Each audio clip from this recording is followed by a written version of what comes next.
What is up, people of the extranet? Tyler here with Random Automotive. Today we have a little bit of a problem with the Ford E-Van. So this is a 2012 E250, and the problem is today it is at least 200 degrees Fahrenheit, and the van has no ice cube juice. Every time that I put AC refrigerant in it, it decides, hey, I just want to leak right back out. So what we're going to do is we're going to replace the Schrader valve, and I'm going to show you guys how to do that. So if you go down to the auto parts store, you want to get a certified AC Pro. This is an LR14. This little kit is like, I don't know, $5. And you want to just pick this up. This is going to have your new Schrader valve, the tool to take it out in, and it's going to come with new caps.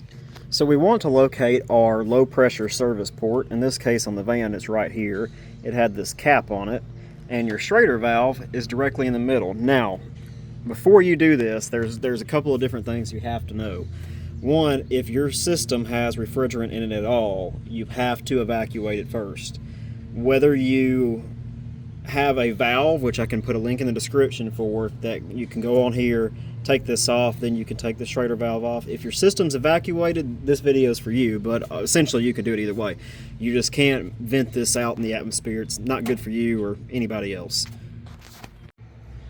So the problem I have with this is I can put refrigerant in here and the compressor will kick on, and I mean really instantly, but you can also hear it as soon as you're running the thing or turn it off.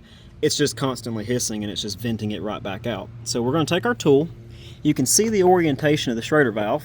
You can see kind of where it'll line up, and essentially twist it till you get it on there, and then you'll loosen it up.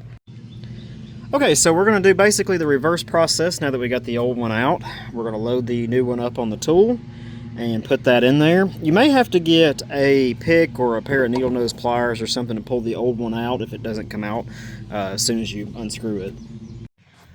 Okay, so the new one's in there. It's essentially just putting it on the tool and tightening it in. It took me a little bit longer because I actually found I had another piece of my old one in there that I had to extract out. So let's see what happens. It's important to note too that you want to have your AC on max AC while filling up. Okay, so I'm going to go ahead and hook into this with the compressor on. And we're going to essentially fill up the system. And then what you'll do is you want to pull this off and listen for leaks. I got it as full as I could with what I have. As you can hear though, the system's not running and there's no hissing. Before, when I would put Freon in the system, it would essentially just escape right back out as soon as you turn it off. So we're going to replace our cap. It could use a little bit more, but I will get that taken care of at a later time.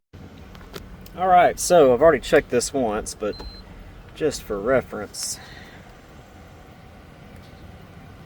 47. Not as cold as I'd like it to be. It is dropping. But all things considered, the system's not fully charged, so I mean 43 at the vent, not too bad. Better than 92 that it was blowing earlier. So I think that's a win, guys. That's a simple $5 fix that could be most of your problem. In fact, a lot of problems with the AC system is just the fact that your Schrader valve is bad. Now of course there are other options that might have an issue, but you know, hey, if it works, it works. So $5 for that and about $15 worth of Freon, and we've got working AC in the work van. So hope you guys enjoyed this video. I hope it helped you out some. If it did, be sure to give it a thumbs up and subscribe to the channel. Until next time, we'll catch you in the next one.